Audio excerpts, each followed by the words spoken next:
इसी प्रकार एक कोई लड़का, किसानों का लड़का था, और वो फौज में भर्ती हो गया।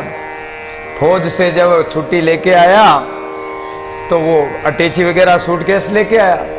सूटकेस लेके आया, उसमें एक कांच वगैरह था, दर्पण। तो अब उसका ब्याह हो गया था, उसकी बहू थी।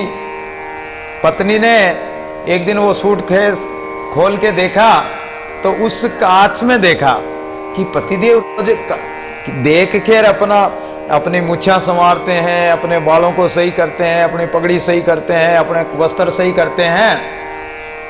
तो पतिदेव आखिर इसमें क्या रख रखा है, इसमें क्या चीज है, किसको देखते हैं? तो उसने उस कांच को उठा लिया। उसने कभी कांच देखा ही नहीं। गांवों के लोग थे, किसान लोग, पहले कहां जानते थे, कहां कांच वगैरह, पंखे वगैरह, कूलर पंखे, गाड़ियां मोटरा कहां थी उस समय, पुराने जमाने की बात। तो उसने वो कांच देखा, और कांच देखा तो वो रोने लगी, जोर जोर से चिल्लाने लगी, रोने लगी। सासू जी आ गई कि बेटा क्या बात है? बोले सासू जी क्या कहूं, ये तो दूसरी पत्नी लेके आ गए, देखो, और दूसरी पत्नी को सूटकेस में बंद कर रखी, रोज उससे बातें करते हैं और उसको देखते हैं, और देखो मेरे को तो छोड़ दिया और दूसरी पत्नी ले आए। अब वो रोने लगी। सासू ने कहा कहां, मुझे बता दे। सासू देखी तो अरे बाप खाना लायो जो तो छोकी, लेकिन बुढ़ी क्यों लायो? अब सासू के सड़ पड़ रहे मुंह पे, दांत मुंह में, एक ही दांत नहीं, झुर्रियां पड़ रही, आंखें बैठी हुई, गाल चिपक गए। अरे बेटा तू लायो जो तो छोकी, लेकिन बुढ़ी क्यों लायो? अब वो कांच देखा ही नहीं उन्होंने। तो इसी प्रकार संशय के कारण दूजा देखत हो, दूसरा देखते हैं, तब जाके वो संशय होता है और दूसरा समझते हैं। अगर अपने अंतःकरण में जो परमात्मा को देखो, और अंतःकरण में गुरु ज्ञान द्वारा अगर अपना अंतःकरण रूपी दर्पण साफ है तो उसमें परमात्मा ही दिखेगा। और अगर परमात्मा देखोगे तो सब सृष्टि में, गीता में कहते हैं भगवान कि हे अर्जुन, मुझे तू सब जगह देख, हाथी में, कुत्ते में, चांडाल में, गौ में, वृक्षों में, सब जगह सर्वत्र मेरी ही आत्मा है, मेरा ही स्वरूप है, मेरी सत्ता है। तो उसकी सत्ता को कौन देखेगा? जिसकी आत्मा में परमात्मा समाया हुआ, जिसका दर्पण उजला है, साफ है, और जिसका अंतःकरण अगर दर्पण की तरह शुद्ध होगा तो उसमें आत्मा, सब आत्मा परमात्मा स्वरूप दिखाई देगी। भ्रम गया दुविधा मिटी, तब दूसरा नहीं कोई। ये भ्रम जब मिटेगा कि दूसरा नहीं मानोगे, द्वैत नहीं मानोगे, एक परमात्मा को इस सब जगह देखोगे। किसो वेरी वेरया दूजा कोई नाय, जिसके अंग ते उपजे सोई सब माय। वेर किससे करना? तुम्हारी आत्मा, तुम्हारा ही भाई, तुम्हारा ही परिवार, और तुम दूसरा मानकर वेर कर रहे हो। अरे जिस परमात्मा के अंश, ईश्वर अंश, जीव अविनाशी, चेतन अमल, सहज सुखराशि, जिसके अंश से ये जीव आत्मा पैदा हुई, तो सारी सब उसी की संतान है। फिर तुम किससे वेर कर रहे हो, किससे दुश्मनी कर रहे हो? कौन है अलग, कौन है दूसरा, कौन है जिससे वेर कर रहे हो? सब परमात्मा का स्वरूप है, आत्म भाई जीव सब घटे के आत्मा जाने सोनी का, आपा पर में चिन्ह ले दर्शन है पीव का। इसलिए सब घटों में, प्राणी मात्र में एक ही आत्मा परमात्मा, और जो ऐसा जानता वही श्रेष्ठ, उसका ज्ञान है। इसलिए आपा पर चिन्ह, यानी अपने के एक बाल उखाड़ने से दर्द होता है तो दूसरे को भी दुख देने से उसको भी दर्द होगा। तो दूसरे के को भी ऐसा ही समझो, और अगर ऐसा कोई समझता है तो वो सर्वत्र परमात्मा को देखता है। जित देखूं तित श्याममयी, जहां देखो, जिधर देखो नैन भर, तिधर सृजनार, वो परमात्मा ही दिखाई देगा। काहे को दुख दीजिए गटगट आत्म राम, दादू सब संतोषे ये साधु का काम। इसलिए किसी को भी दुख मत दो, सब घट में वो एक आत्म स्वरूप परमात्मा समाया हुआ है। इसलिए प्रत्येक प्राणी मात्र को संतोष दो, दुख मत दो। ये साधु का काम, ये संती कर सकते हैं, दया। काहे को दुख दीजिए साईं ये सब माए, दादू एक आत्मा दूजा कोई ना। परमात्मा सब में, सब घट में, इसलिए किसको दुख दे रहे हो? दूसरा उसके अलावा कोई है ही नहीं। साहिब जी की आत्मा दीजिए सुख संतोष, दादू दूजा को नहीं, चौदह तीनों लोग तीन लोक 14 भवन में उसके अलावा, परमात्मा के अलावा कोई प्राणी मात्र है ही नहीं। उस सब प्राणियों में वही तो समाया हुआ है। दादू जब प्राण पिछाने आपको आत्म सब भाई, सृजनारा सबन का ता सोलियो लाई। अगर प्राणी थोड़ा सा भी अनुभव करे, थोड़ा सा भी अगर जाने, तो सब प्राणी मात्र अपने ही भाई है। उस परमात्मा के बनाए हुए सृजनहार ने सबको सृजा है, तो उस परमात्मा से लगन लगाओ, उससे ल्यो लगाओ। आत्म राम विचार कर गट गट देव दयाल, दादू सब संतों से सब जीवों प्रतिपाल। इसलिए आत्म स्वरूप परमात्मा का विचार करके गट गट में जो परमात्मा विराजमान है, उसी परमात्मा की अगर सेवा करना चाहते, उसको संतोष देना चाहते, तो प्रत्येक प्राणी मात्र के प्रति दया भाव रखो। परमात्मा जब सबका पालन करता है, संतान का, सब पूरी संसार की सृष्टि का संचालन करता है, पालन पोषण करता है, तो तुम भी तो उनका पालन पोषण करो। दादू पूर्ण ब्रह्म विचार ले, द्वैत भाव कर दूर, सबगट साहिब देखे राम रया भरपूर है। जिसने पूर्ण ब्रह्म परमात्मा का विचार कर लिया, तो उसके अंदर द्वैत भाव मिट जाएगा, यानी दूसरा भाव रहेगा ही नहीं, अद्वैत भाव आ जाएगा, अभेद भाव आ जाएगा। अपने से भिन्न कोई दूसरा होगा ही नहीं, अपने ही स्वरूप होगा। और सर्वत्र परमात्मा को ही देखेगा भरपूर रूप से। दादू मंदिर कांच का मरकट सुना जाए, दादू एक अनेक वे आप आपको खाए। जिससे बंदर है, अगर कांच के महल में चला जाए या कांच को देख ले, तो बंदर क्या जाने उस कांच को, और उसमें बंदर क्या करेगा, उस कांच में देखेगा तो उसमें एक दूसरा बंदर दिखाई देगा। जब बंदर को देखेगा तो वो दांत निकालेगा और उसको काटने के लिए दौड़ेगा। तो वो जो ही कांच के पास जाएगा दांत निकालते हुए, वैसे वो भी पास में आएगा। जब दोनों ही पास में आएंगे तो वो जाकर उसके कांच के टक्कर मारेगा कि ये दूसरा बंदर है, वो दूसरा समझ रहा है।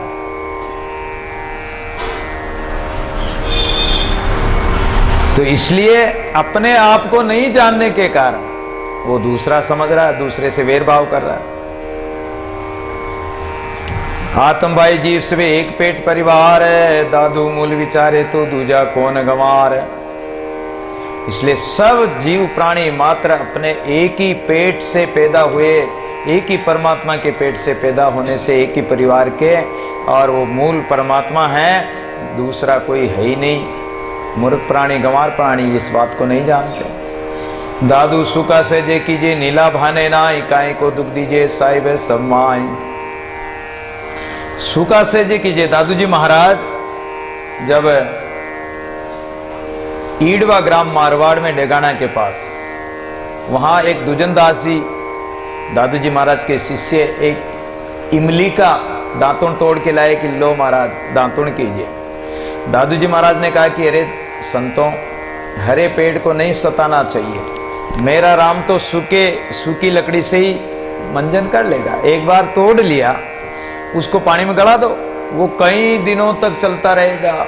अब आप तो रोज ही पेड़ों को तोड़ते हो, शाखाओं को तोड़ते हो, उसमें भी तो परमात्मा है। सूखा सहजे कीजिए नीला बहाने नाय, हरे वृक्षों को कभी नहीं तोड़ना चाहिए।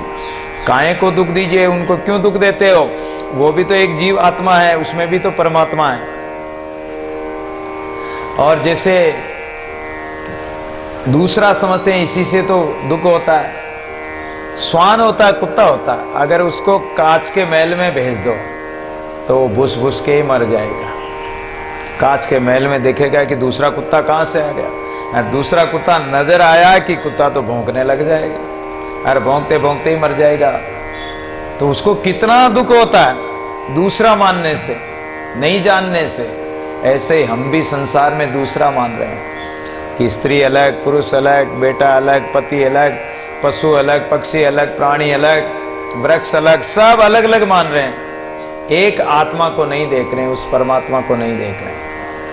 घट घट के उनार सब प्राण पर स्वे जाय, दादू एक अनेक वे बरते नाना भाय। सबका चेहरा अलग अलग है। जैसे मनुष्य है, जितने भी मनुष्य हैं सबका उनहार चेहरा सबका अलग अलग।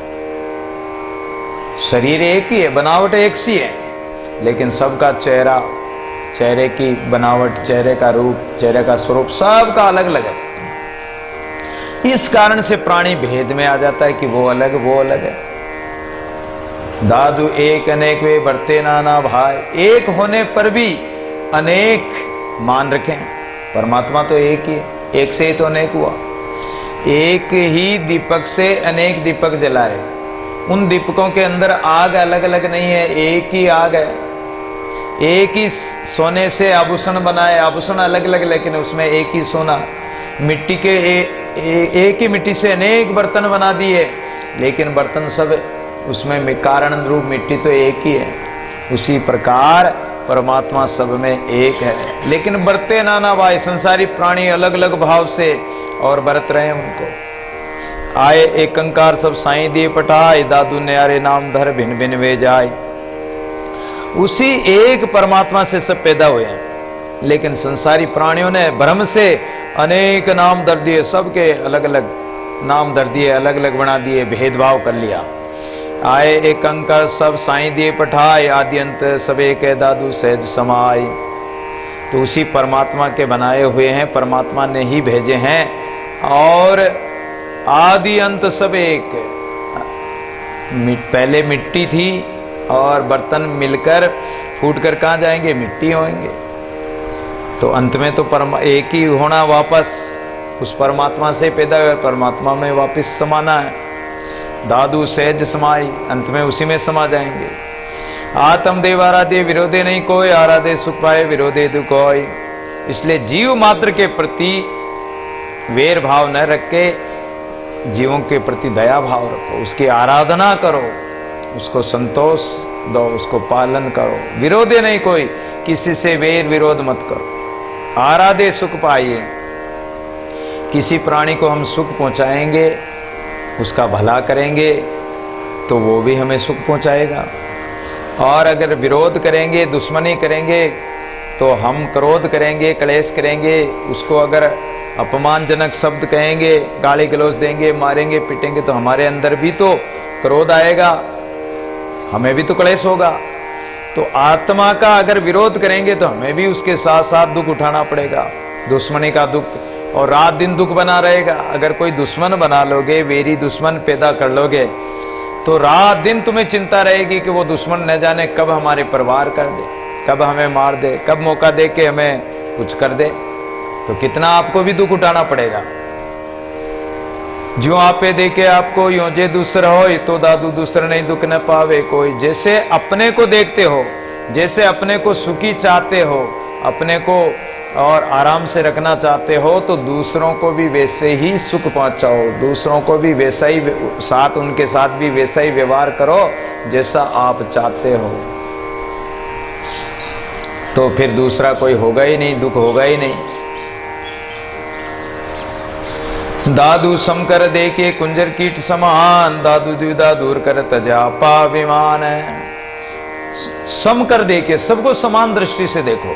कुंजर हाथी, हाथी को भी, कीड़ी मकोड़ी को भी, चींटी को भी, सब प्राणी मात्र को समान भाव से देखो। दादू द्विधा दूर कर, जो द्वैत भाव है, द्विधा है, इस द्वंद्वों को और द्विधा को मेटकर और अभिमान को मेटकर, आपाभिमान को मेटकर भगवान का भजन करो और सबको समान दृष्टि से, समभाव से, एक दृष्टि से देखो।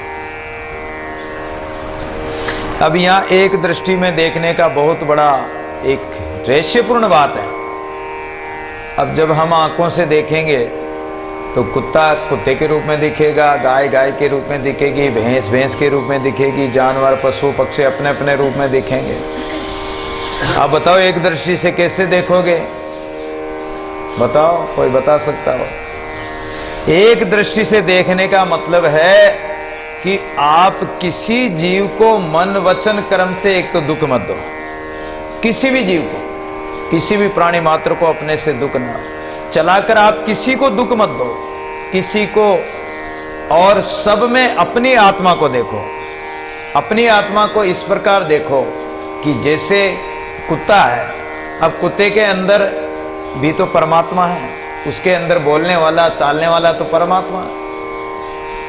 गाय के अंदर भी वही है, वृक्षों में भी वही, हाथी में भी वही, चांडाल में भी वही, तो सब में परमात्मा है।